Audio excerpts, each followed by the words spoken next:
Welcome, colleagues, to our South-South Learning Network and Insight to Implementation webinar today, where we will be focusing on packages of interventions for adolescent girls and young women, considering what is the right mix.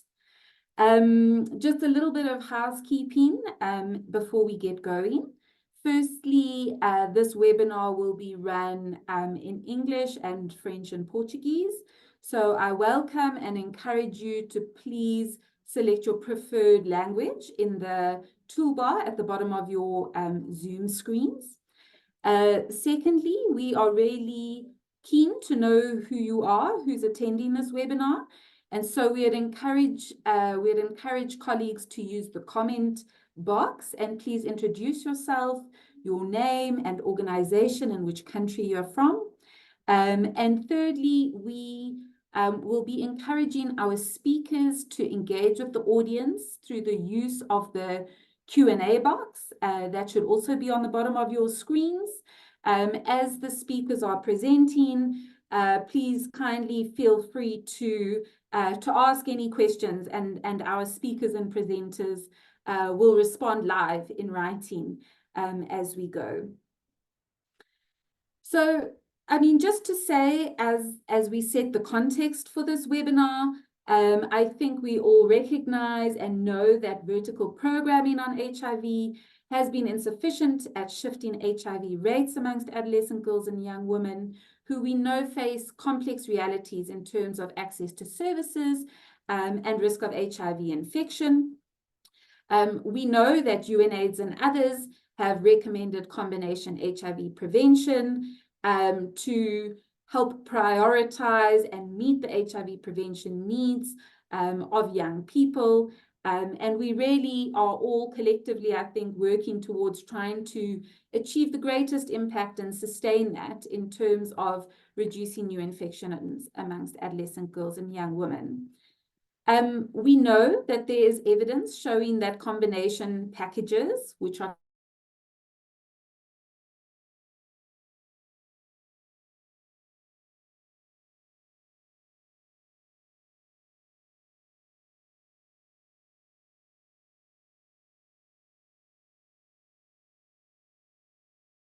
time in the current HIV response where we are reducing new HIV infections and we are seeing a plateau in terms of resource availability for prevention. And so we all know, I think, that we really need a sharper focus and greater prioritization of funding for programs for adolescent girls and young women. And so with this context in mind, what we are hoping to achieve through this webinar is to, number one, share some global guidance on packages of interventions for adolescent girls and young women. We also want to provide a review of some of the evidence and best practices, talking to what combination prevention programs and packages look like for AGYW.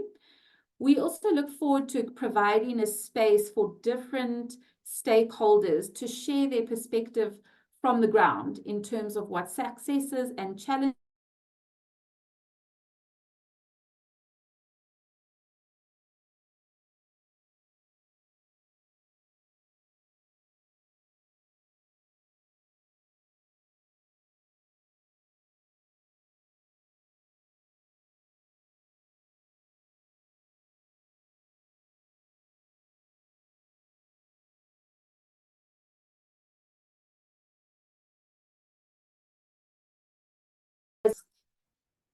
a quick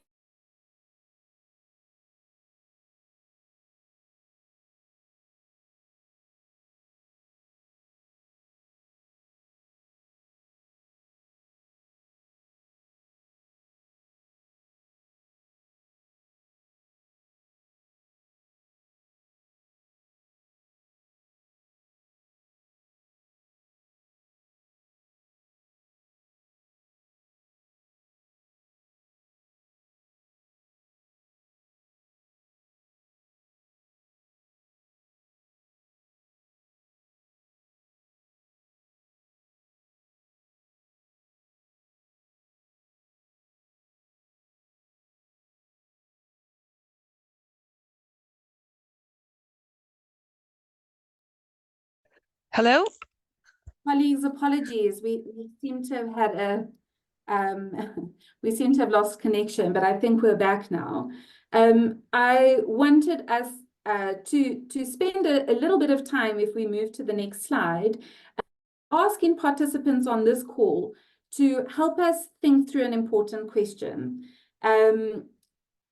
which is what is the most overlooked intervention for adolescent girls and young women in our current package of interventions that we offer in our countries and kind of globally.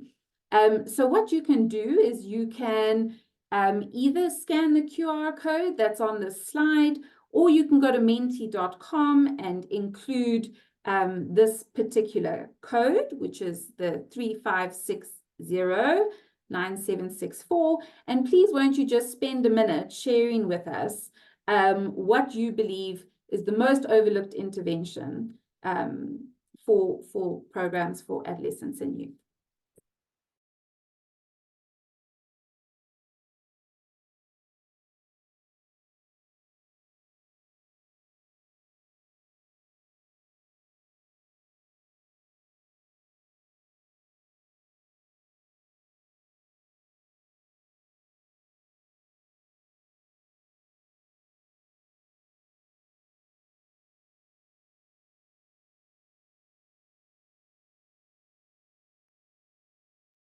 So I can see there's a number of responses already coming through. So while others spend some time answering this Menti, I would like to just introduce our first speaker for this webinar.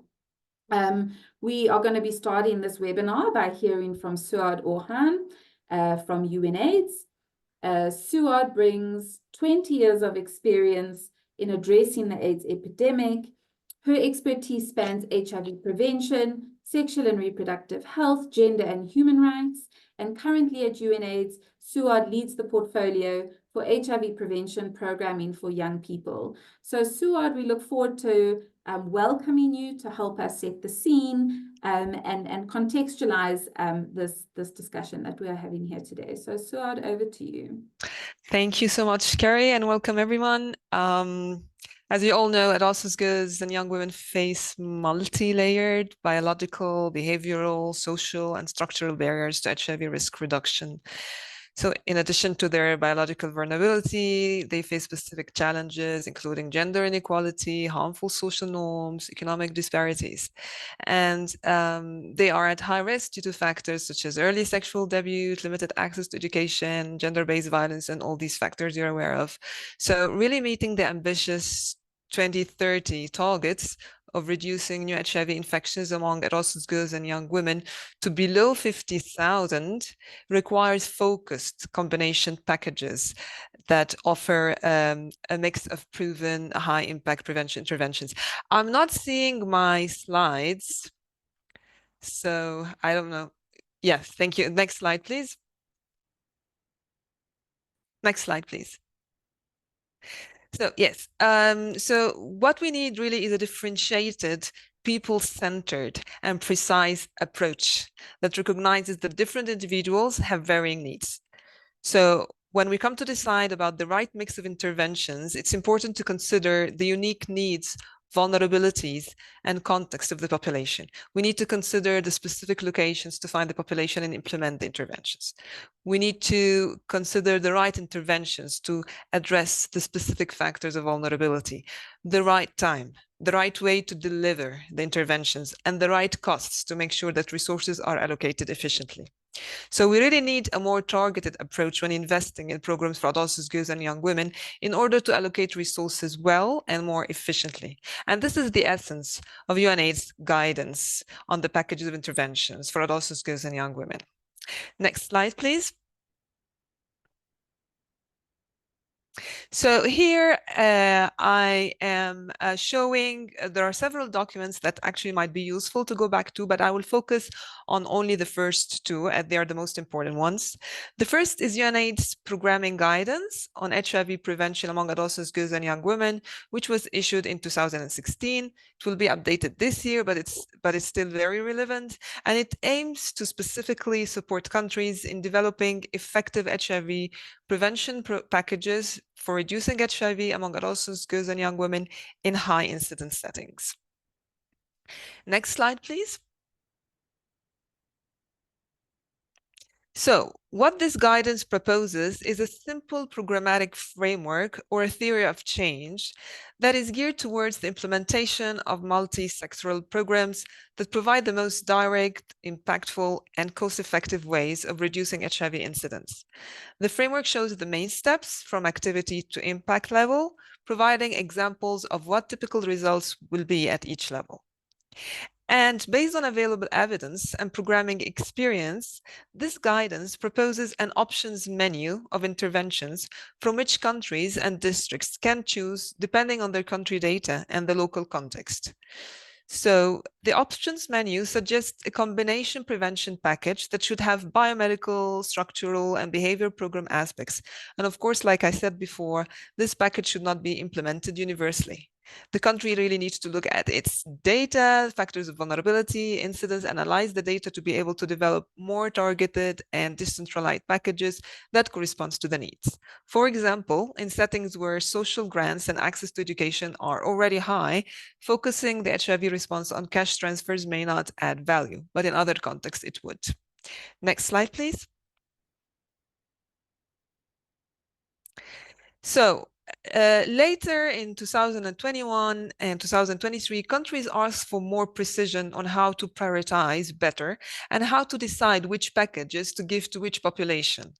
So UNAIDS developed a decision-making aid to help countries prioritize investments into differentiated HIV prevention packages, taking into account differences not only of HIV incidence, but also risk, and correspondingly providing packages that range from only essential to expanded combinations of services. The aid provides a step-by-step approach to deciding what packages should be provided, by whom, to whom, and where, so we can optimize available HIV funding and complementary funding, because HIV funding cannot cover all interventions. And the aid also looks at the main program delivery platforms, and it's structured into 9 steps. Next slide, please. So the first steps to decide on what packages should be provided is to review the HIV incidence patterns, which should be disaggregated by age, sex, location, and risk category. And basically, risk category, we speak here about mostly like relationships.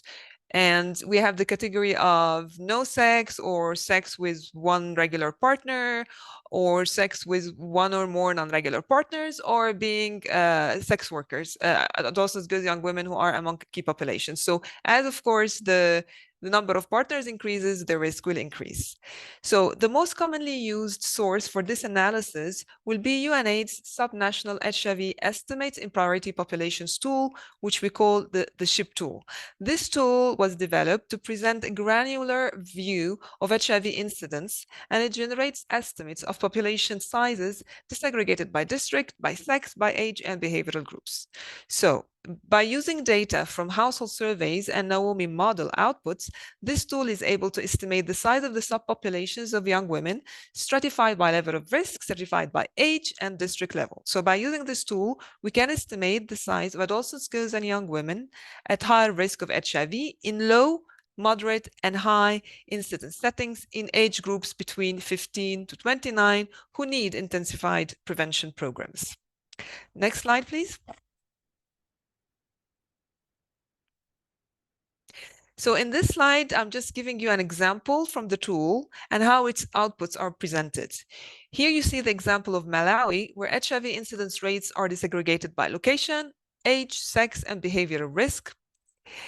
And this is a country with relatively high HIV prevalence, but what we see here is that in most populations, incidence rate is relatively low, and this is reflected by the light green color. Then we see a higher incidence rate among young women with non-regular partners, particularly in the age group 25 to 34, which is reflected with the yellow color.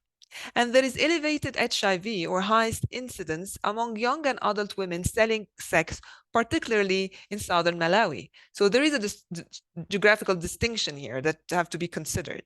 But it's important not just to look at the rates. In the next slide, we will also see absolute numbers. So if we can move to the next slide, please.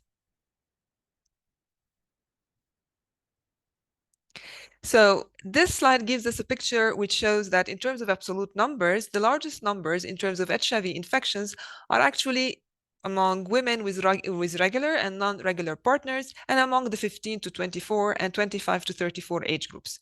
So young adult populations account for the bulk of new HIV infections. And what this shows is that we have two considerations here: a small populations at a relatively high risk of HIV infection, and large populations accounting for the largest number of new HIV infections. Next slide, please.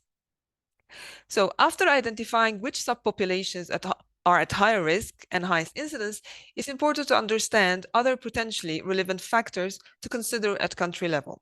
This is in order to know which prevention strategies are more or less important in a subnational area, and to identify the groups that are most vulnerable or most in need. But you have to know which factors are really relevant, which ones can be changed, and who is responsible for the change and the comparative advantage of the response. Next slide, please. Then it's important to review what HIV prevention program elements are already available through the health, education, and community sectors, and the coverage of these interventions. Next slide. Then comes the important part of actually defining the HIV prevention packages for the different population categories. And for this, UNAIDS has developed a prioritization matrix giving suggestions of what packages to provide for the different subpopulations. Next slide. So here I'm showing the suggested prioritization matrix. I'm saying it's not prescriptive, it's just suggestions. And the first part of this matrix, which you see on top, focuses on HIV program investments that should be informed by the level of HIV incidence. So here, the suggestion that in locations with low HIV incidence, there should be access to testing, treatment, condoms for all priority populations, including adolescents, girls, and young women, as well as dedicated programs for key populations. And then as the level of risk increases, you will intensify these elements and add other elements. Then for groups of adolescents, girls, and young women with moderate HIV incidence, they should have access to all of the above, in addition to other essential HIV prevention program elements, including provider-initiated counseling and testing, condom promotion, and pre-exposure prophylaxis. While community demand generation and other health, education, and community interventions will be required for young women at higher risk. Then for the groups of women with high HIV incidence, they should receive all the above, plus intensive outreach and demand generation for prevention services and PrEP for those at higher risk. Active promotion of PrEP utilization could be further focused on subgroups of women with a recent history of STIs with multiple partners or engaging in casual or transactional sex. Then the second part of the prioritization matrix describes services which should be provided to all adolescents, girls, and young women in all locations, regardless of HIV incidence levels. And these are basically the enablers and the synergies. And in order to implement these actions, countries should rely on other resources from complementary health and development funding. So resources should go beyond the resources allocation for the HIV response. If we go to the next slide, please. Did I receive a question to? Okay. Next slide. So this slide basically summarizes the previous one, if it's not clear. So again, the suggestion is that one should differentiate in terms of intensity of prevention programs based on the level of incidence. So in low incidence settings, we would still have testing and condoms available, key population programs, and people living with HIV on ART. Then with moderate incidence, we would scale up demand generation first with low cost like virtual and media modalities. We should also add active promotion of pre-exposure prophylaxis. Then in high incidence settings, we should have more interpersonal face-to-face outreach. And in the very highest incidence for subpopulations and settings, we are adding PrEP. And of course, we're not being exclusive about this. This is what the arrows suggest here. So we add additional interventions for increased incidence, but at the same time for individuals, even in lower risk categories that have particularly high risk, we're open to make available higher intensive interventions like outreach programs. Next slide, please.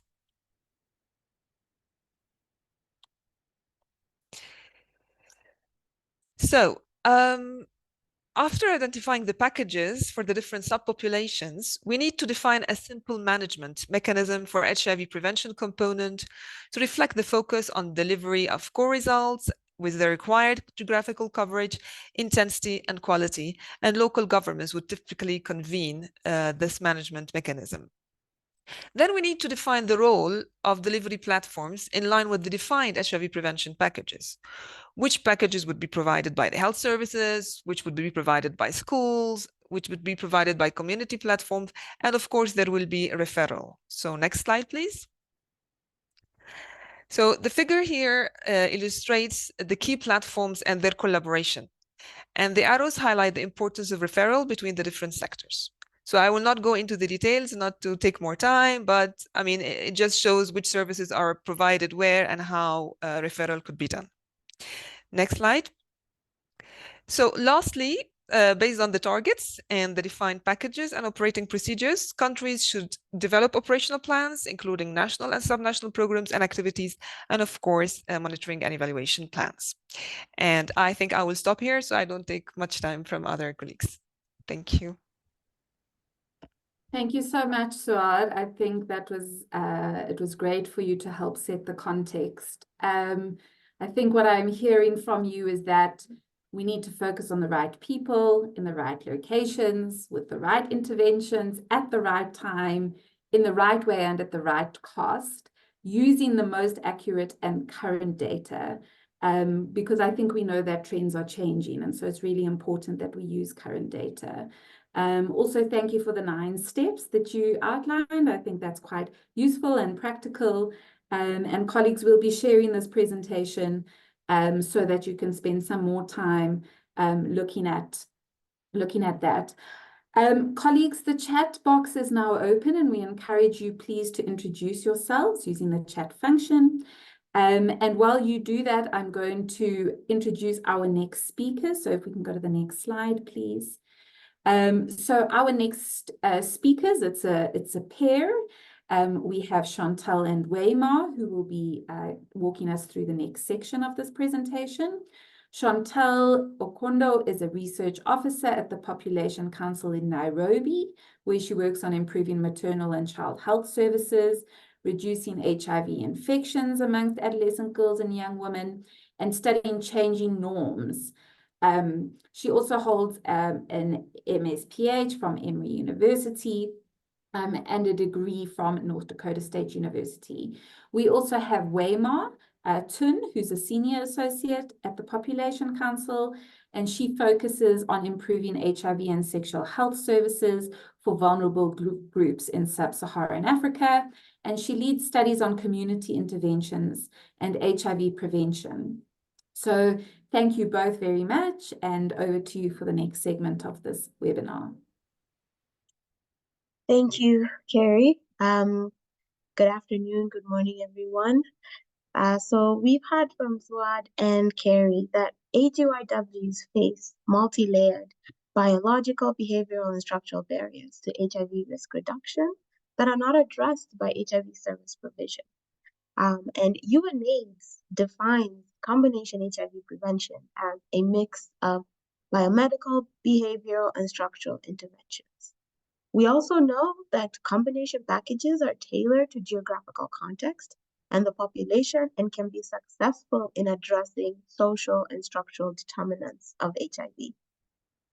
Next slide, please.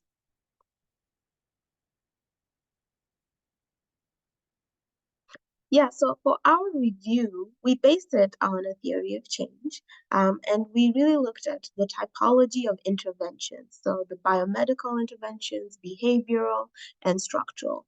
And as we also saw from SWOT, it's very similar, is that these all lead to specific outcomes. That could be increased awareness of HIV status, or use of condoms, or it could be reduced school dropout. And that ultimately leads to our goal of decreased HIV incidence and improved health and well-being. Next slide.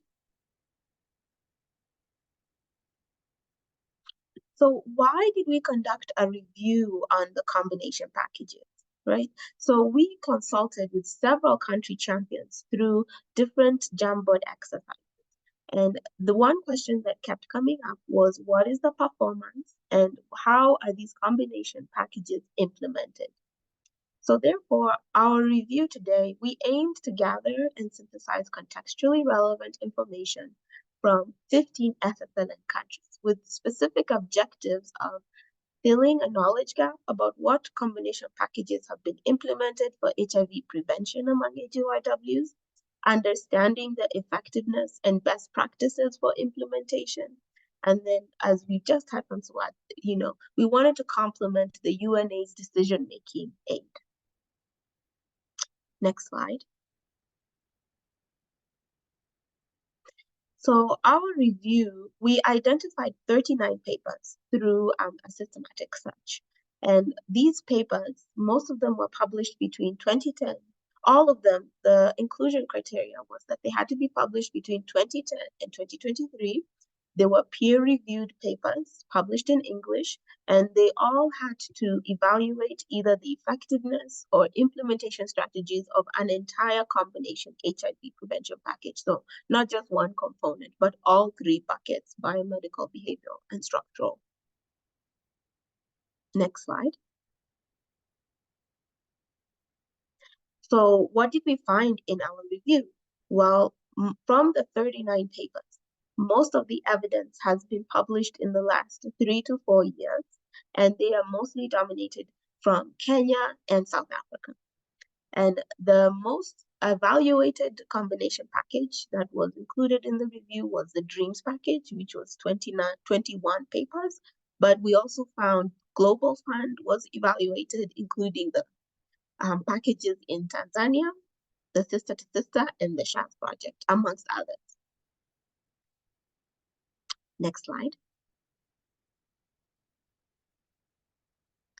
So from all these packages, we really want to understand what are the insights of implementation? What can we learn? Next slide, please.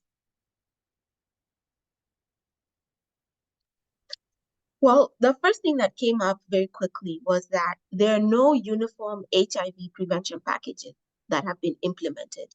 And we've kind of used a traffic lights in, graphic here to kind of illustrate under biomedical intervention. What's almost always included in a package is HIV testing, but what's rarely included is TB screening.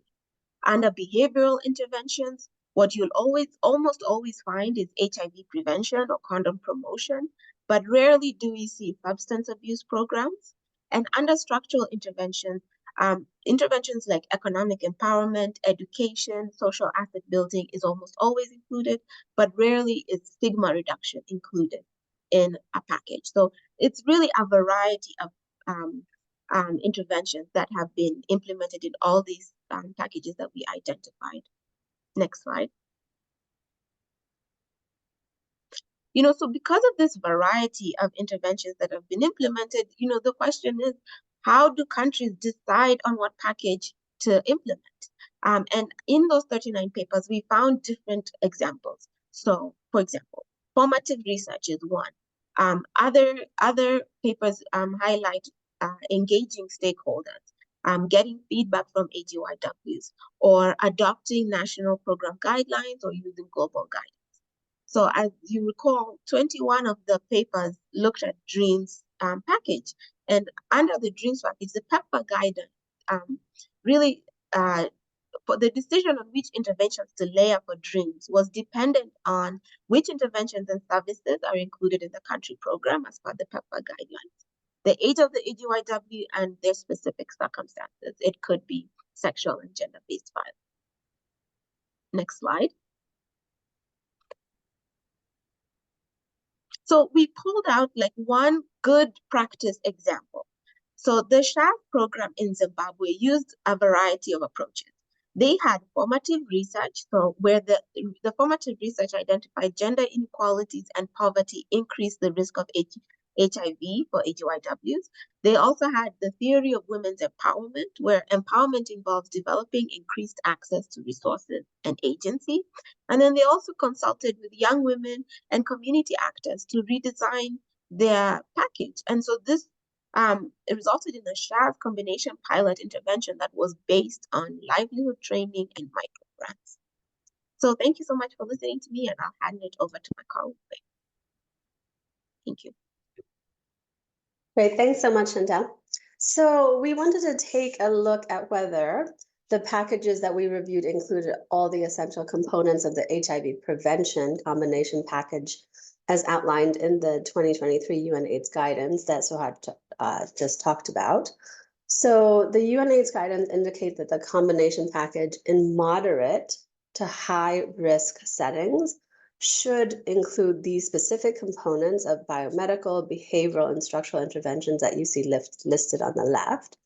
And when we looked at our 39 studies or packages, only 4 of the studies actually included all of these components. And these 4 programs were the DREAMS programs in these 3 countries and the Global Fund Combination Intervention in South Africa. And most of the packages were missing at least one of these components listed in the box on the right. Next. So I won't go through this slide in detail, but the Global Fund Project, Her Story in South Africa, is a good example of a combination package that did include all of the UN AIDS essential components guidance. Next.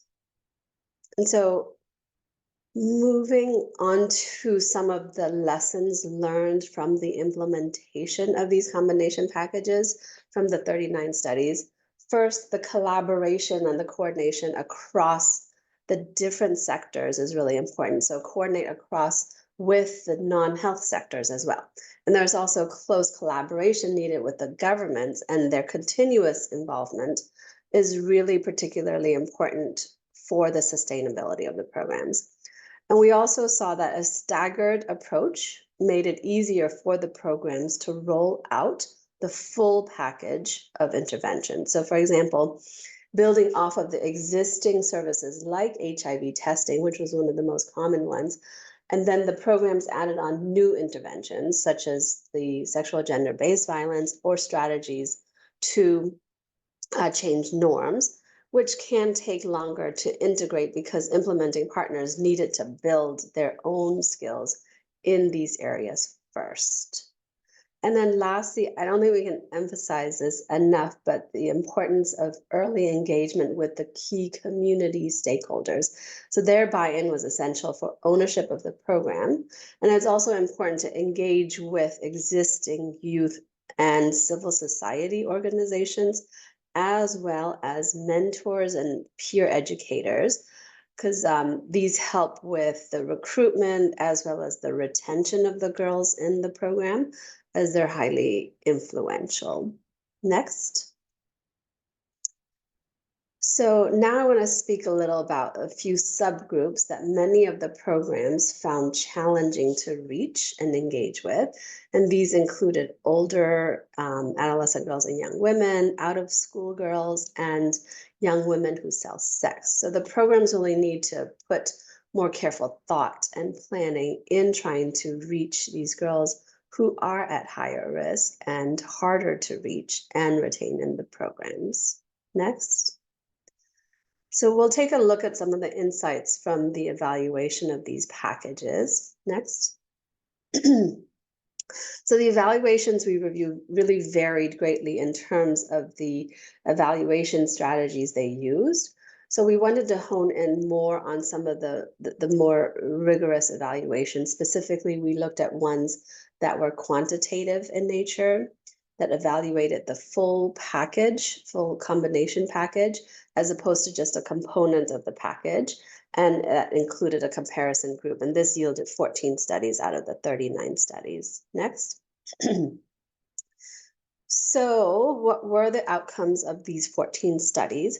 We did see improvements in various behaviors that put AGYW at risk. For example, the DREAMS in these three countries, the ACCEPT study and the Sister to Sister program all saw positive impact on HIV testing and knowledge of HIV status compared to the comparison groups.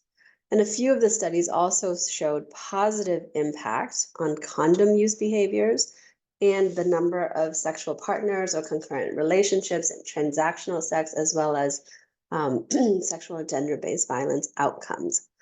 And now, what about HIV incidence? Did these interventions have an impact on HIV incidence? Only 5 studies looked at the impact on HIV incidence, and of the 5, only 1 study showed a positive impact on HIV incidence. But that's not to say that combination prevention packages are not effective because they didn't reduce incidence in most of the studies.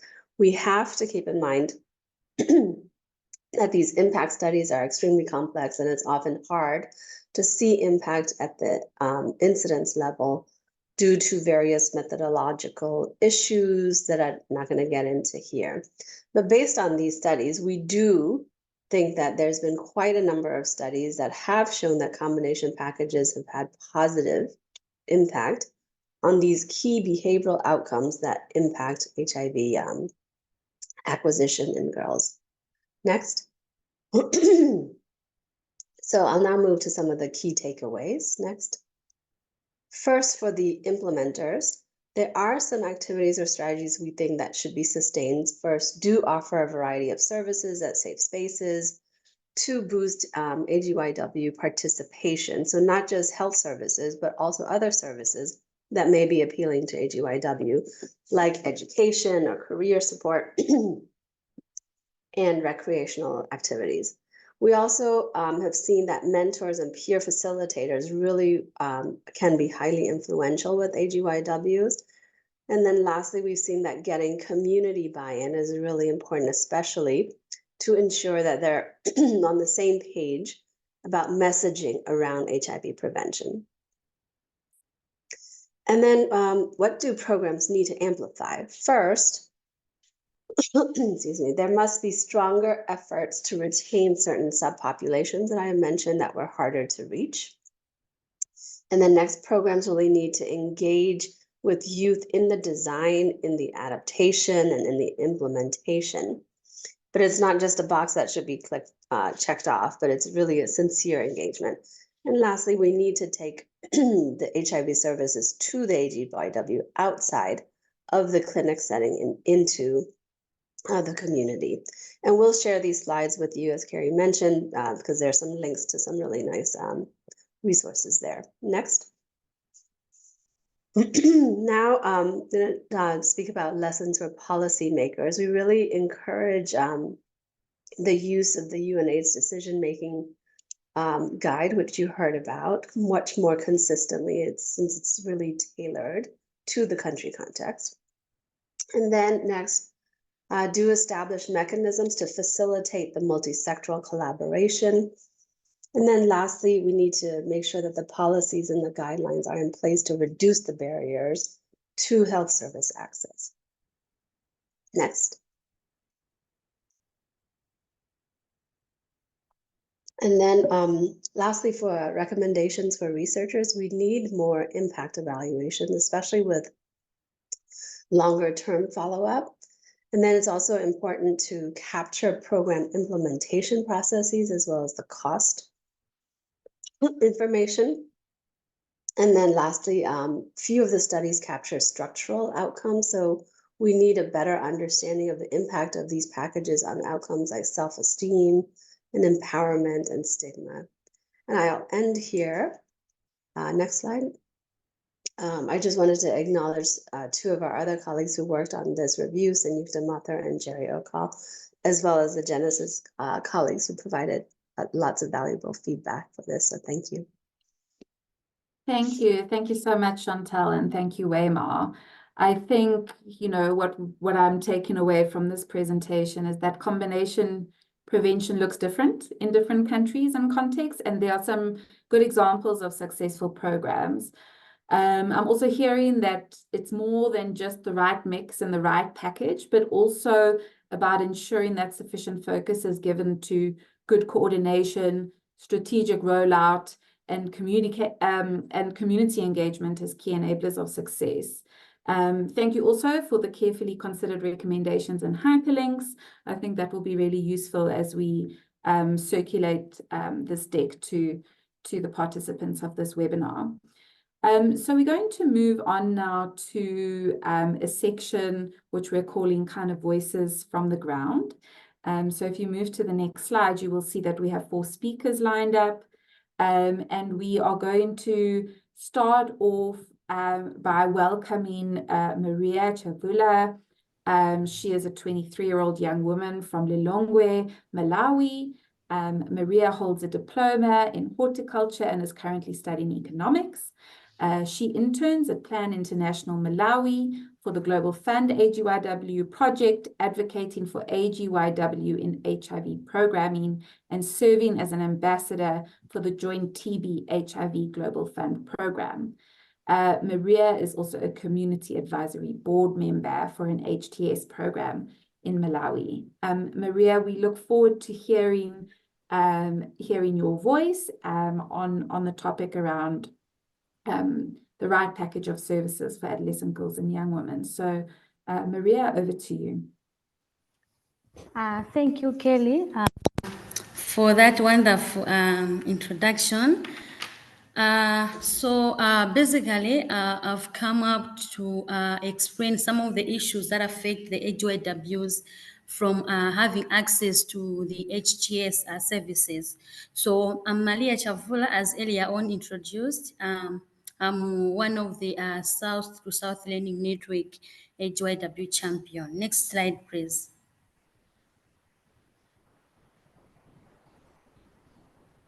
So this is the outline of my presentation. I will start with the introduction, but because Kelly has already introduced me because of time, I will just skip the introduction part, and then I'll explain the AGYW services that are there here in Malawi.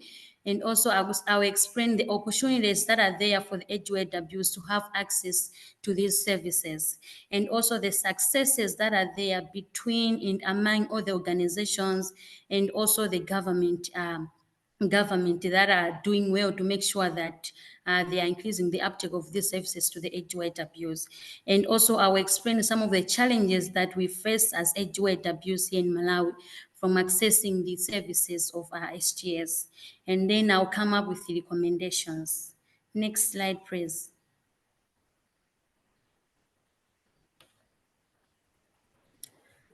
Skip the introduction.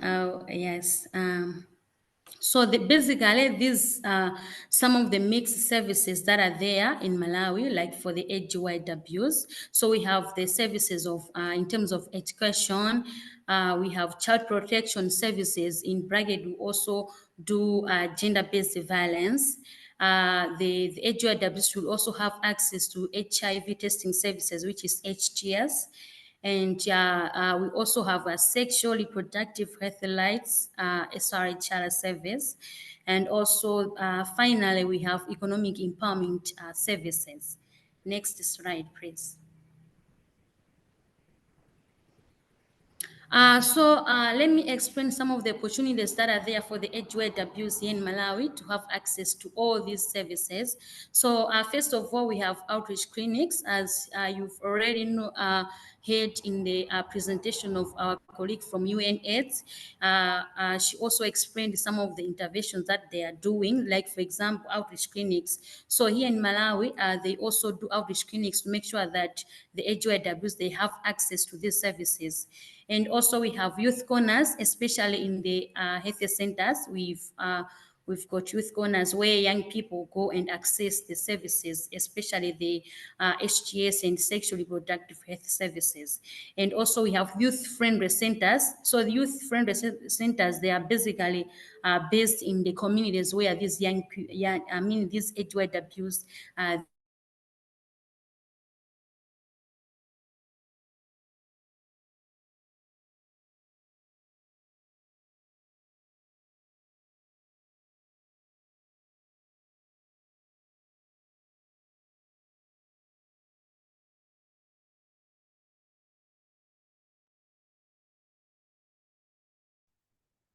Colleagues, we seem to have lost Maria temporarily, so I think we'll just wait 30 services seconds. that regarding Maria, some of the sorry, you broke up just for a few Oh. seconds. So maybe you can Oh, go sorry. back one bullet point and continue. Thank you. You're welcome. So let me start on the young people who works as ambassadors. So basically, I was talking about the ambassadors that are there and the Global Fund AGYW package, and also have dreams. We have a lot of organizations who have trained a lot of ambassadors to make sure that they share the information to the AGYWs in the communities. We also have AGYWs who facilitate the uptake of services in the communities. Like, for example, they share the condoms and other contraceptives to make sure that the young people, especially the AGYWs, they have access to all these services.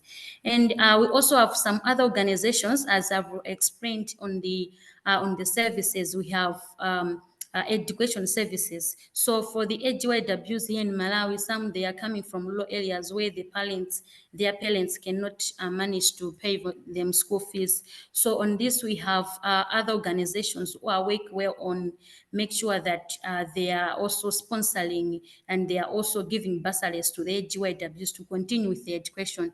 Because an AGYW, if she is educated, can also be one of the way to make sure that she is not at risk of being infected by HIV and AIDS. So we have UNICEF, World Vision, Plan International, and other more organizations. Care Malawi, we have a lot of organizations on this who support education. So next slide, please.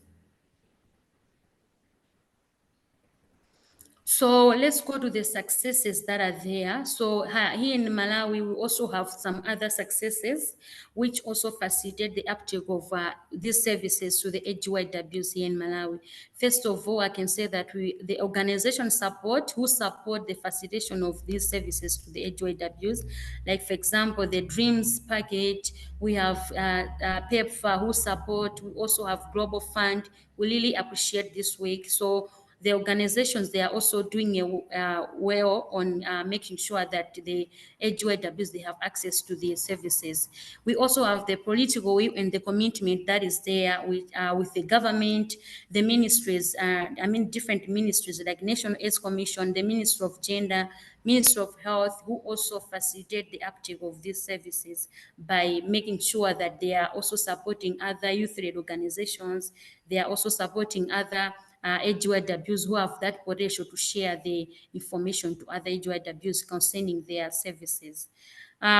We also, like here in Malawi, the AGYWs also participate in the development of the AGYW strategy. So this strategy has really helped a lot in terms of the implementation of projects that also make sure that they are facilitating the uptake of services to the AGYWs. So the strategy is there, and during the development or the implementations, and also all the stages that were there to make sure that the AGYWs, they are taking part in the strategy. In the strategy, the AGYWs were well participated in. Their views, they were held and being included in the strategy. And also we have participation of AGYWs in HIV programming. Like for example, as I've already said, I also represent AGYWs in the TWG here in Malawi to make sure that our voices are being raised. Next slide. Sorry, I have a lot of information to share, Kelly. Sorry, I'll be fast then. Sorry. Yeah, so we also have some challenges, limited service provider structures.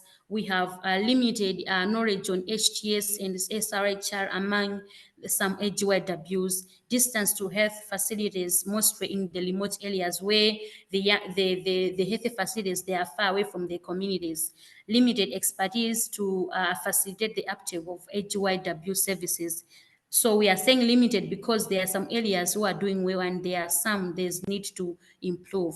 So we also have low economic empowerment activities for AGYWs, which also makes them to be at risk of getting HIV because they do exchange sex with money to be to stand on their own and also to support themselves in lives. And also limited comprehensive sexuality education in schools, limited inclusion of AGYWs living with disabilities in HIV programming. Next slide. Limited data on SRHR, limited data on SRHR services for the AGYWs. Next slide, please. On the recommendations, yes. Basically, we also have some recommendations. So the recommendations, this recommendation is going to the government, where there's need to train more providers to provide quality SRHR services to the AGYWs. There's need to improve data collection analysis on the SRHR provision for the AGYWs, specifically targeting their age and their location, so that they should be able to analyze. And also there's need to improve the overall enabling environment for the SRHR for AGYWs to have access to these services. And also there's need to strengthen the comprehensive sexuality education, especially in schools. Next slide.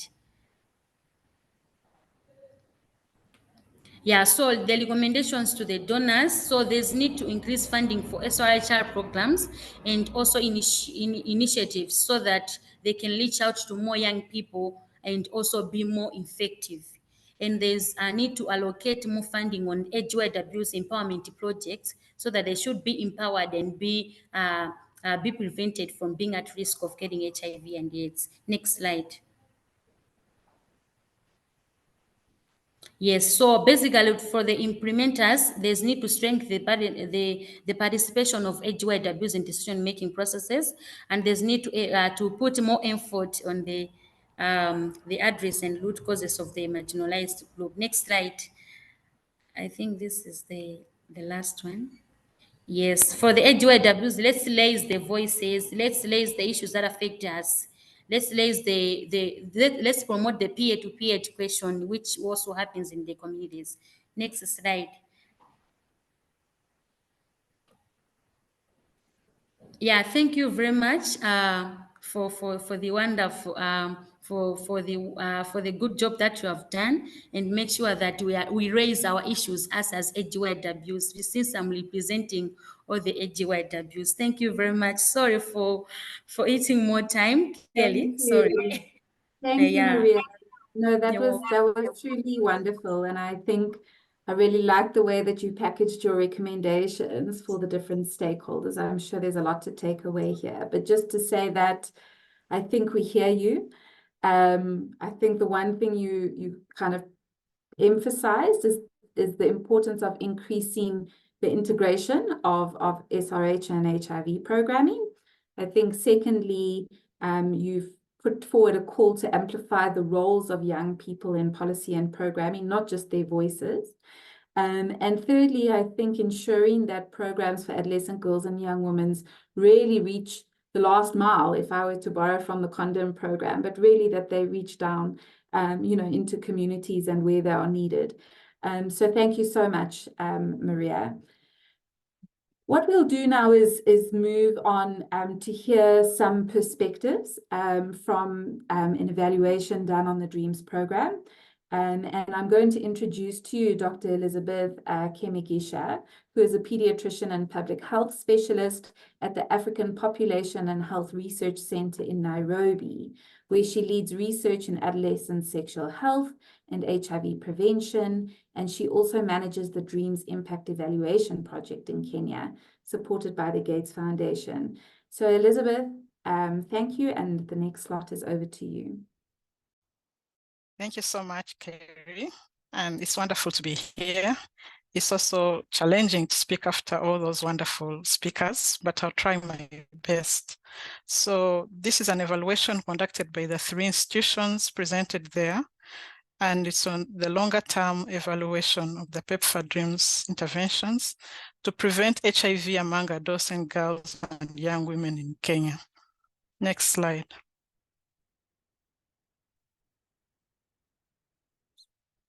So I would not want to repeat what the DREAMS interventions are because they've been presented earlier, but we know that they are being implemented in 15 countries in Sub-Saharan Africa and Haiti.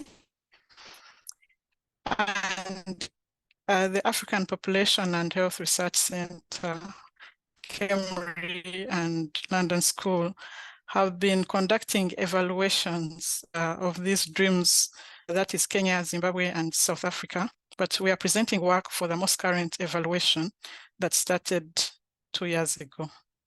So the specific objectives for this current evaluation were to assess the uptake of DREAMS interventions and also to measure the impact of DREAMS on different outcomes, including HIV incidence, related secondary outcomes such as knowledge of HIV status and also empowerment. Next slide. So with regard to the uptake of DREAMS, okay, so the cohorts of adolescent girls were enrolled just after introduction of DREAMS in different settings in Kenya.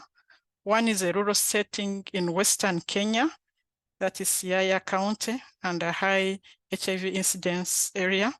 And here, DREAMS interventions were introduced in April 2016, and we enrolled a cohort of over 1,000 girls in 2018, followed them in 2019, and again between 2022 and 2023. We retained over 80% of this cohort. And then for Nairobi, we had 2 settings in a slum area, 2 slum settings, and we enrolled reduction of DREAMS. So the cohort comprised of girls between the ages of 10 up to 24.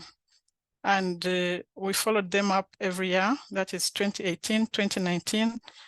We skipped the COVID period. And later, this current evaluation was done between 2022 and 2023. Next slide.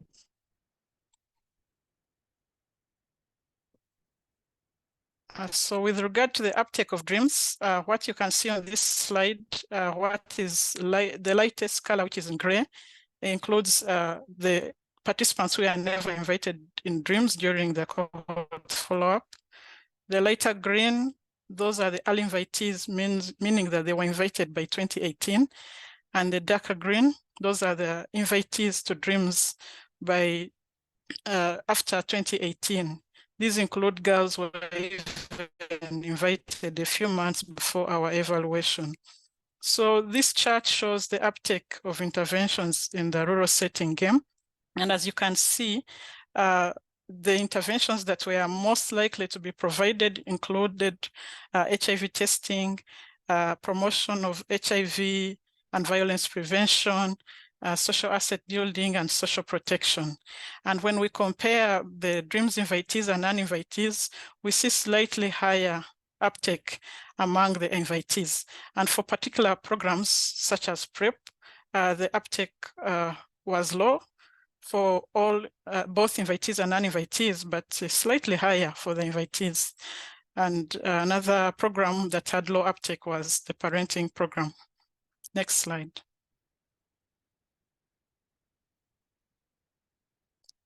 So when we look at Nairobi, it's the similar pattern. The most highly taken up interventions were in HIV testing, prevention of HIV and violence, social asset building, condom promotion, and social protection.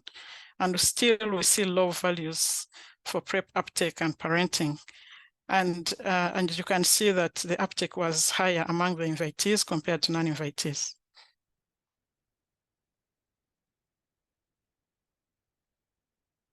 Next slide, please.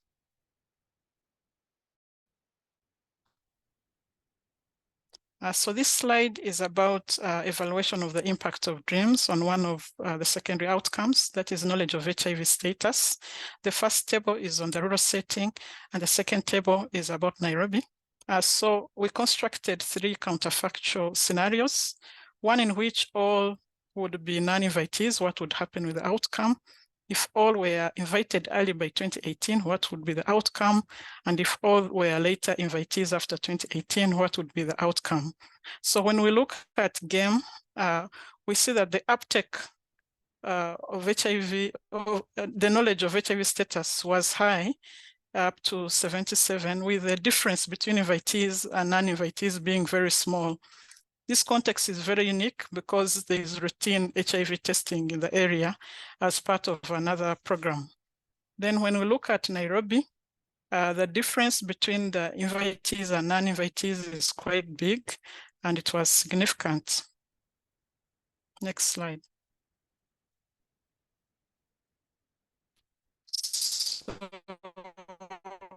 We also evaluated HIV incidence, that is between 2010 to 2022 for GAME, which is a rural setting. And when we look at the first table that looks at the HIV incidence in GAME, there were only 14 incident cases during the follow-up period among the 802 girls for which we could measure incidence. And this gave us a rate of 0.42 per 100 person years. And you can see the different rates according to invitation. Doesn't vary a lot from the overall. And when we look at Nairobi, the incident cases were 13 over the follow-up period. That gave us an incident rate of 0.34 per 100 person years. So what is happening, the incidence in Nairobi is in GAME being 0.42. We had measured it in the 2019 evaluation and it was 0.56. So there's a slight reduction, although the confidence intervals are overlapping. And it is also slightly higher than what we are seeing in Nairobi. Next slide. Next slide, please. So this gives us a snapshot of measurement of empowerment. This was a poster presented for the ICASA conference, but I'll tell you briefly what it's all about. So we measured empowerment using the Bill and Melinda Gates Women Empowerment Framework that looks at constructs such as access to resources, agency and institutional structures being pertinent for empowerment to happen. And when we looked into, we used qualitative methods to measure this, and our results demonstrate that DREAMS has improved access to resources, both the tangible and intangible resources, including access to education, access to economic startups, and also non-tangible resources such as building of confidence or access to prevention information. And also agency for the girls has improved both at individual level and also collectively to take control of their decision-making processes in terms of prevention of HIV. However, there seems to be limited involvement of the institutional structures. And here we are looking at the community leadership, the parents, and the adolescent boys and young men who seem to be neglected. Social norms that propagate risks for adolescent girls' exposure to HIV, such as violence, continue to predominate. So this has been a neglected area. And quantitatively, we are able to measure female social support and also self-efficacy. And as you can see briefly from the graphs, the same colors as I had explained before, there is a slight increase in these concepts among the invitees compared to non-invitees. And when you compare, the first one is Nairobi and the second is GAME, Nairobi seems to have higher values for both social support and self-efficacy. Next slide. This is our final slide. Next slide. Yeah, so in conclusion, what we are learning from these results, we have seen good retention of the cohorts, and so we're able to study the different outcomes. The knowledge of HIV status was high among DREAMS compared to non-DREAMS participants, and this was significant, especially for Nairobi, but weak for GEM. And we have seen that there is uptake of different primary and contextual level interventions for the DREAMS in these two contexts. And we have seen a slight reduction in HIV incidence, especially for GEM, which is in Western Kenya. And also our qualitative results inform us that DREAMS has strengthened young women's agency and also access to resources. These are important precursors for empowerment, but on their own are not sufficient to ensure that there's transformation or continuation of these gains without addressing the institutional structures at grassroots level. So I would like to thank you all for listening. And these results are available and have been shared in different fora and will also be published. Thank you. Thank you, Elizabeth. Yeah, there was a lot of information there. I think there are a lot of questions maybe that might come. So I want to encourage people, if you have questions for Elizabeth, please remember to put them in the Q&A box. Also, if we run out of time to give full Q&As, we will download this, we will write written responses and also share with all the participants of this webinar. So please do go ahead and put your questions in the Q&A box. Elizabeth, this presentation reminds me of kind of two things for us to consider, and maybe I'll pose this to the audience for their consideration too. The first one, the question is, are HIV incidence outcomes the only ones that determine our consideration of the success of a program for AGYW? I think especially when we're talking about HIV prevention funding for such programs. And my second question is, do we have enough longitudinal data and enough robust qualitative data and anecdotes to determine which interventions are the right ones? And have we tracked outcomes over a long enough period of time, to answer what we need? So I think those are some of my considerations, and we would welcome other questions as well from colleagues. So we have two more speakers on our agenda. The next speaker is from government, and I would like to welcome Beauty Nyamwanza, who is from NAC Zimbabwe. Beauty coordinates the AGYW program for the South to South Learning Network and is really a pillar in the AGYW response in the country. Beauty has expertise in gender, sexual and reproductive health and rights, and HIV management. She also excels in fostering partnerships and youth participation in key discussions and decisions. Beauty, we would love to hear from you some experience from Zimbabwe on what the right mix is and any reflections that you have from a government perspective. So Beauty, over to you. Thank you very much, Carrie. Hi, everyone. So I'm just going to make a presentation on the lessons learned from the right mix of interventions from a government perspective. And I've just focused on two models in Zimbabwe. That's the DREAMS model and the sister to sister. Next, please. So I just give you an overview of the current situation on HIV in Zimbabwe. So among the 15 to 19 years, the incidence among females is 6 times higher than their male counterparts, and adolescent girls and young women are contributing to the bulk of these new infections. In Zimbabwe, young people account for 35% of new infections. This is according to UNICEF 2020. And adolescents and young people aged 15 to 24 remain the high risk of HIV acquisition.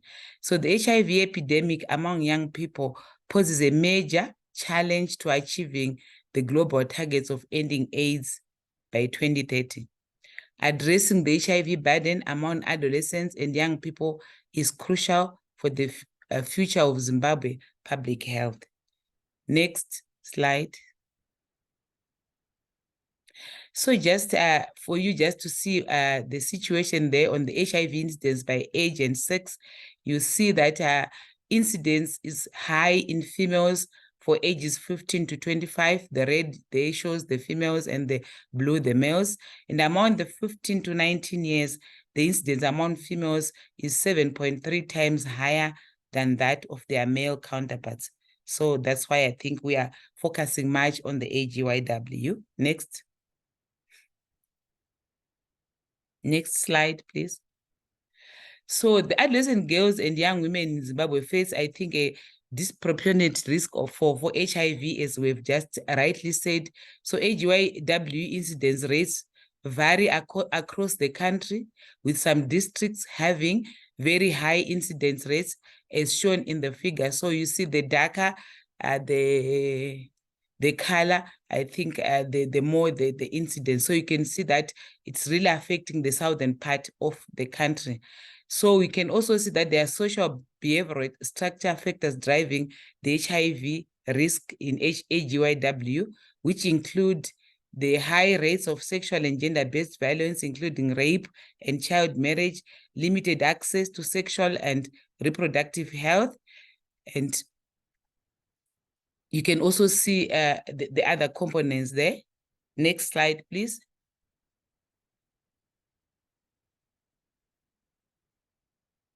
So the Zimbabwe Combination HIV Prevention Strategy prioritizes populations at greatest risk of new HIV, as you can see there on our core programs delivered in combination prevention through what you can see on the combined services, combined communication, combined enablers, and tailored to the needs of involving the different populations. And I think you can see that we also have young people and also key populations. Let's proceed.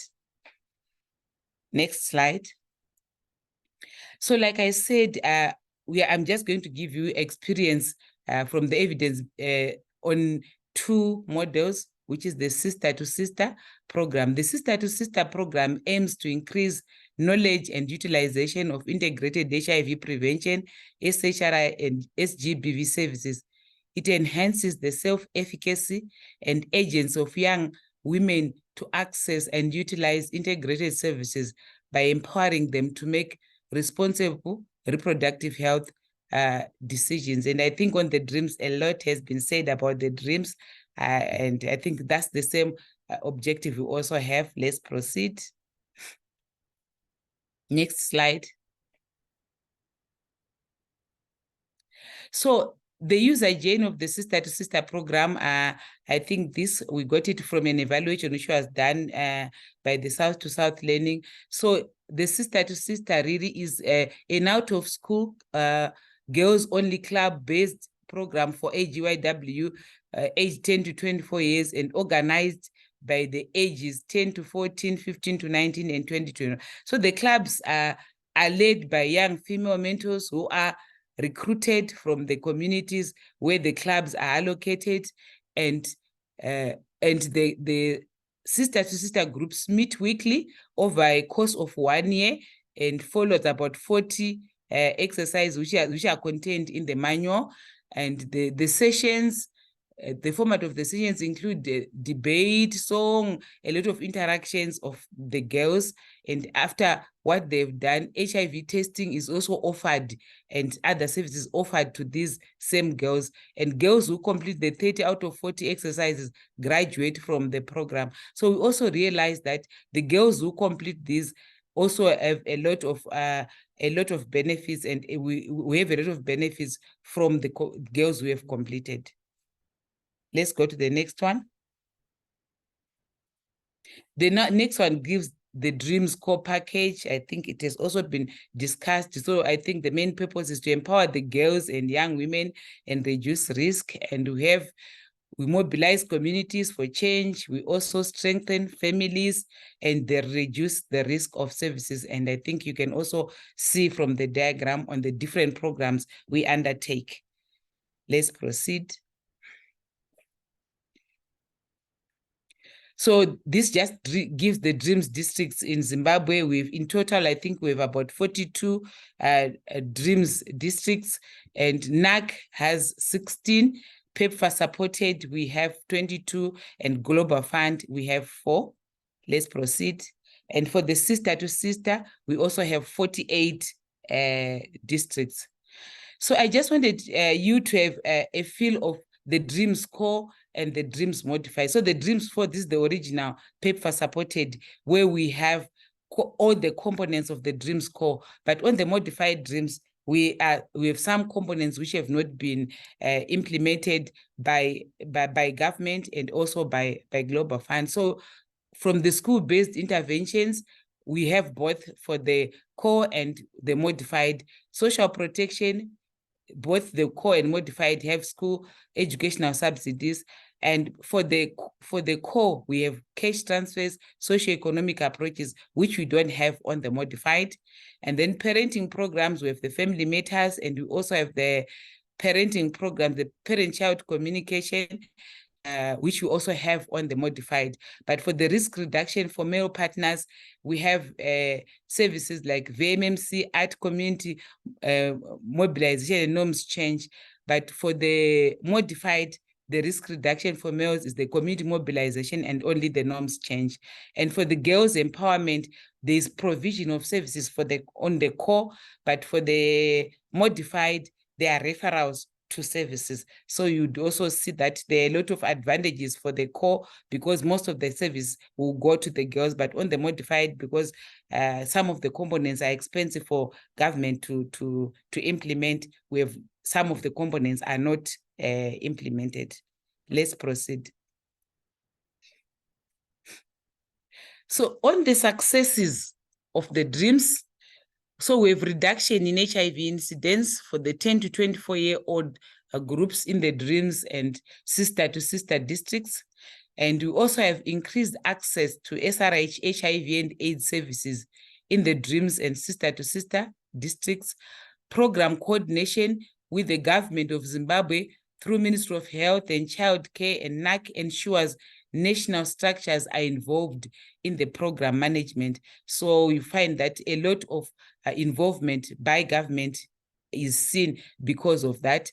And then on the coordination, facilitation, seamless delivery of integrated HIV prevention and the SRH services for the girls and young women.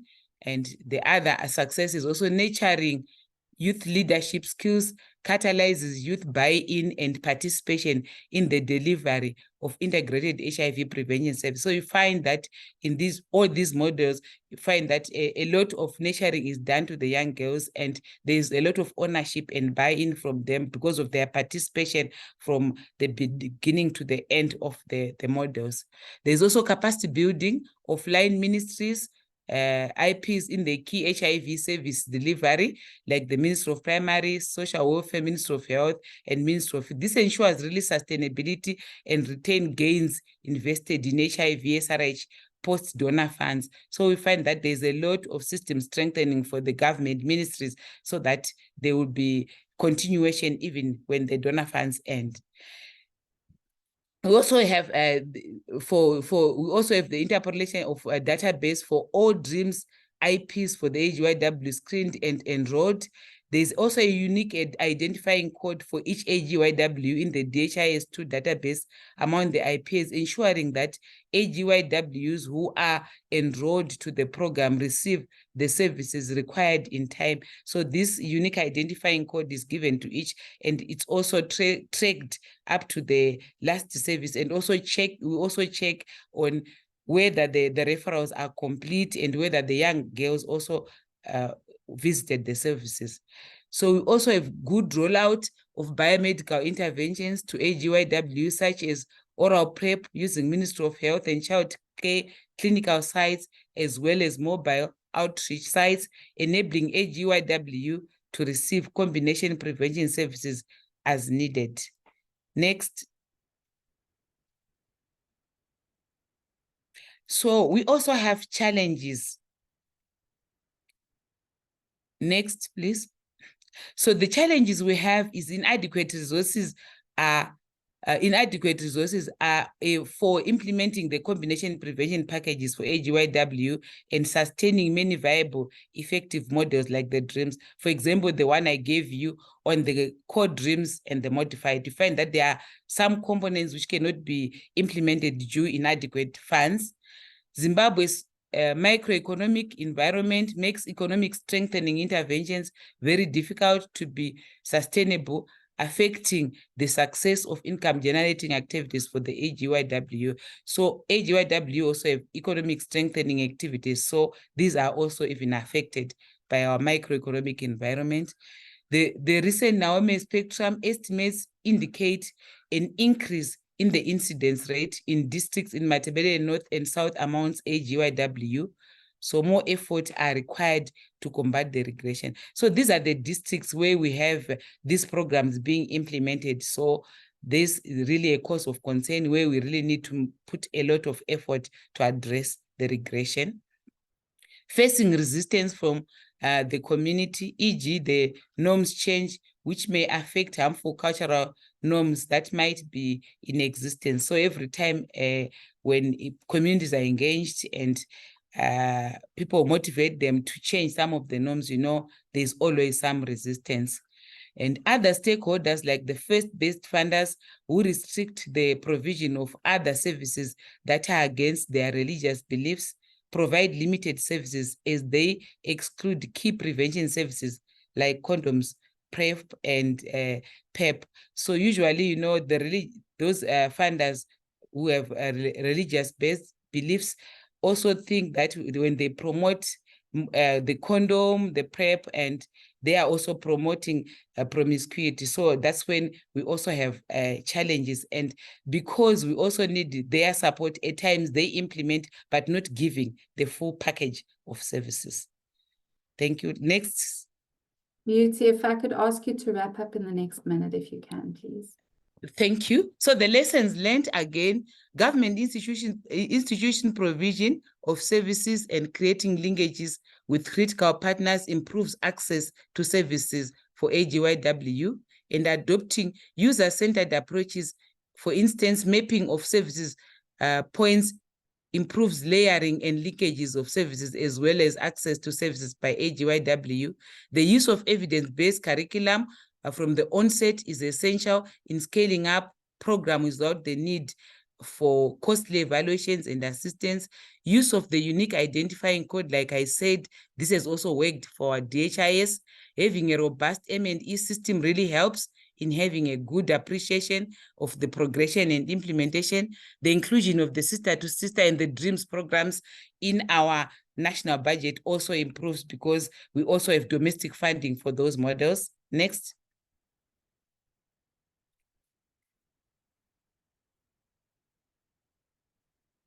Still on the lessons learned, the NAC coordination and institutionalization of partner participation ensures that the sister-sister program coherence and continuity, and also the decentralization of government management. We also have decentralized structures from district to national. Working within community permanent structures enhances program efficiency. So we work through the communities, and also embedding DREAMS program coordination within government structures is also assisted. Next. So the provision of guidelines for service enhances the quality of services provided by the AGYW, because we actually have guidelines for the sister-to-sister and the DREAMS program, and allocation of inadequate funds for the programs. I think I've alluded to that. It compromises quality, control, availability, and layering of services for the AGYW. It also weakens the health system, affects implementation of effective models like the sister-to-sister and the DREAMS. Thank you. Beauty, thank you so much, and sorry for rushing you a little bit at the end. I think, you know, it was really great to see some of the principles from the earlier presentations playing out in this case study of Zimbabwe, where you've built strong partnerships, where you've coordinated closely with young people, and integrated programs into the national program where they've been scaled. I also thought it was really useful to see how data from the country has informed a package modification And I thought that was a really useful, consideration that other countries might also learn from. And I think you've raised important points around sustainability of programs and funding, and looking at scaled programs, although targeting, very specifically. So I just want to say thank you so much. It was really, really great. And we, I think, would be very open, if anyone would like to learn more, to linking you up with Beauty and other colleagues from Zimbabwe.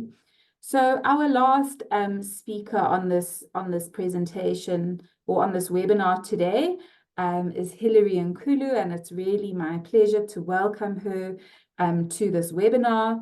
Hilary has 22 years of experience in international development, focusing on HIV, SRH, gender and human rights. And Hilary currently works as a technical advisor for adolescent girls and young women at the Global Fund. Hilary, I know you don't have slides, and we gave you a little bit short notice, but we sincerely welcome your remarks and want to hand over to you as the last speaker for this session. Great. Thank you so much, Kerry, and good afternoon, everybody. Well, I think, I guess everyone will be relieved that I don't have any PowerPoint presentation to make, so I'll be really quick. And I think we've heard from our previous speakers just in terms of, what is working in the different countries, what is some, the learnings that we are getting from either, evaluations, or even just, the technical briefs that our technical partners have helped us pull together. So what I'll do is just to quickly provide some reflections on key areas that at the Global Fund, we've also been grappling with, because we believe that they require intensified efforts based not only on the guidance, but also, the various country contexts. So, based on everything we've heard, in the past hour and a half, how do we use what we know to address the remaining gaps and challenges? Previous speakers have spoken at great lengths about some of these gaps, ranging from, for instance, and something which we did not discuss at great lengths, but, the impact of policies on age of consent, which does become a barrier in terms of accessing critical HIV prevention and SRH services. But also the targeting and tailoring of programs to the unique and different needs of all adolescent girls and young women at increased risk of HIV. And this is often the subgroup of women that we like to classify as hard to reach. They range from young women who are out of school, they are unemployed, young women who are selling sex, and in some settings, it's young mothers and those that are pregnant or breastfeeding. As already highlighted by the speakers. But perhaps I think, Beauty alluded to this in her presentation. One of our biggest challenge, and perhaps maybe I can say even the elephant in the room, is the fact that the funding landscape is changing. And so what does this mean for us? I mean, it basically means that HIV investments alone cannot fully address the full range of issues and challenges we've identified. And yes, the social and structural determinants continue to slow progress and must be addressed. So there's no question about that. But it requires us to work more strategically. It requires us to, look at the range of multi-sectoral partners that we have in our different countries, so that we better collaborate and better coordinate our programs. And it requires increased leadership as well in the different countries. So with the limited funding, we basically need to be, as I said, more strategic, but we're responsible for ensuring that every dollar spent gives us the best chance of reaching those who would benefit from HIV prevention programs. So looking ahead, what are the things that we have been, discussing with our partners in all our AGYW countries at the Global Fund? And I think realizing that, the current cycle, which is GC7, it provides us with a window opportunity to ensure that the investments that we have, shrinking as they might be, in HIV program, the window of opportunity to ensure that the investments in HIV prevention programming for adolescent girls and young women and their sexual partners reach the most vulnerable and those that are at highest risk of infection. As I said, we've got the guidance tools. We know what needs to be done. We have been investing, highly cost-effective biomedical interventions, and we need to do more. And those range from condoms, HIV self-tests, the various PrEP options, which are becoming more and more available in all our countries. And let's not forget, I think, the opportunities and the potential of new and innovative products, such as the dual prevention pill. We also know how to deliver on all these interventions. As indicated, we've got, innovative platforms and mechanisms, network and peer-based approaches, virtual services and interventions, and most importantly, integration of adolescent-centered and adolescent-friendly services. And yes, in terms of addressing the social and structural barriers, as I said, in certain contexts, we continue to engage with communities, including parents and guardians, community leadership structures, to basically address the overlapping challenges, for instance, with teenage pregnancies and sexual and gender-based violence, amongst others, which we know they stand in the way of progress. And thankfully to our technical partners, as I said, we now have data and, in terms of how best to engage and, and reach male sexual partners of adolescent girls and young women. And this allows us, to implement targeted interventions and take a step closer to breaking the cycle of transmission. Similarly, on, best approaches for reaching young women who sell sex or those that are at risk of selling sex. We've got the guidance now. We've got best practice examples from other countries on how best we can reach this particular group of young women in a non-stigmatizing way. And that's really important, that we reach young women who sell sex in a non-stigmatizing way.